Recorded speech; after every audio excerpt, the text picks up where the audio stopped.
That's not true. Charles B. Woodley was born in Pennsylvania in 1832. He came to Sioux City. He came west in 1857, settling in Minnesota. He arrived in Sioux City in 1869 and almost at once began manufacturing brick on the west bank of Perry Creek near 12th Street, a business which continued until his death in 1899.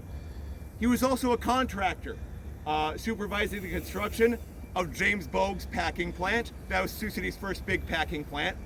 Also the Mondayman Hotel, and the building you can see here, the Academy of Music, which was on the south side of 4th Street, where Great Southern Bank is now located. And now, I hand off to my friend and ally, Haley. Friend and ally. Did you get his name on the stone? His father?